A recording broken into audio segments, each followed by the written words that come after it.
Faadi TV jimbaniza kade kano mwasibye mutya muri mutya ngenda kubasaba musubscribing ate munyigene kale TikTok amanyidwa nga Brisher Kash yakwatiddwa police mu Dubai yakwatiddwa police mu Dubai lwa kunywa mwenge na kutamira mu bala Bannayuganda bali mu abasinga okuleka emize gyabwe e Uganda wano mu Uganda muso okunywa ne mutabangulula ne mwebakane ku makubo ne Dubai sibwe biri eri amawanga gaba n'amateeka gaabwe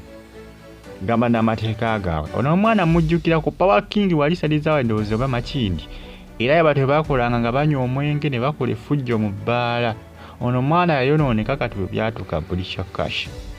asana mulaba nga tazo kubanga yeewummula pini mu bulevu simanyanga mu byenyi namanyirawo nti ono omwana agenze kubanga yayonooneka kati mu Dubai bamukutte ali mu komera kunywa mwenge nakola fujo mu bbaala binagwerawa mama ye mukazi wattu ali Uganda asobeddwa ejagenda okubanga kola ki ataasa mu muwala we kubanga kaweddemu ebyaddala mukazi wattu yeebuuza ng'ejagenda okubanga ataasaamu omwana we kubanga ebintu byo byakoze eki ebintu byo byamusobyeko bambi mukazi wattu ensonga zeezo ezimu ku ezo zitambula akadde kano ku mitimbagano eja social media nkugamba nti comment section bw'eri awo era negamba nti obubaka buntere wansaawo mu comment section ate osigale nga ogifollowinga bagita Faadi TV UG like nga commentinga subscribinga ate onyigene kali Dubai abasajja bawalabu amateeka gaabwe ganjawulo ddala ku bintu by'omwenge eri ne butaba mwenge balina amateeka gaabwe wano Uganda musanga omuntu namye omwenge n'asula ku kkubo naye kanga asuze ku kkubo nga tewali amukutte ku mukono n'asula ku kkubo n'agwawo naye Dubai temugunywerayo gwe munywa Uganda temugunywera liri eggwanga lina amateeka gaabwe bajja kukukwata bakusibe bakuttereko omala ebbanga eyo obeereyo bakuteeka eyo kumala ebbanga balyoke bakubonyeebonye muve Uganda nga mukimanyi lyamanga ge mugenda mugalina amateeka gaabwe ojja genda olwanyire mu bbaala mukolereyo effujjo ng'ebye Uganda ensonga zezo munnange zitambula akadde kano ku mitimbagano eja social media nkwebaza gwe nanfollowinga nawe yasubscribinga n'onyigane kale Brisher Kash kaliya yonna egenda esaanawo mpolampola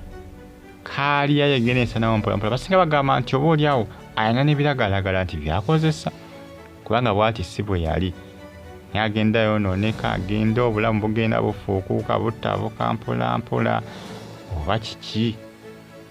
oba biragalagala oba mwenge oba kiki tewali amanye naye ng'obulamu bwe bambi si bwe bwali naye embeera egenda etabuka situation egenda efuukuuka ku side ye